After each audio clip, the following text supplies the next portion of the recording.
অনেকে বলে যে অপেক্ষা করা উচিত, অপেক্ষা করলে সবাই ফিরে আসে।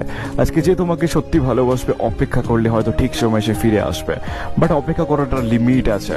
আজকে এত অপেক্ষা করলাম যে তোমার লাইফ টাইম মাঝখানে শেষ হয়ে গেল, আর সেই মানুষটাও থাকলো না, ফ্যামিলিও তোমার সাথে থাকলো না, তুমি এতটা একা হয়ে গেলে যে তোমার জীবনে কিছু আর ভালোই লাগছে না, তুমি ফ্রাস্ট্রেশনে চলে গেছো। প্রশ্ন হচ্ছে অপেক্ষা কখন করা উচিত, আর কি করে বুঝবো সেই মানুষটা আমাকে ভালোবাসে? যদি সামনের মানুষটা তোমাকে সত্যি ভালোবেসে থাকে তাহলে তোমার প্রত্যেকটা ছোট ছোট বিষয়ে খুব খেয়াল রাখবে। হয়তো তোমাকে সে বলবে না তোমাকে ভালোবাসে, তোমার প্রতি কেয়ার করে, এগুলো তো মন থেকে আসে, এগুলো তো বলে আসে না, তাই তোমাকে বলবেই না যে তোমাকে কেয়ার করে কি তোমাকে ভালোবাসে।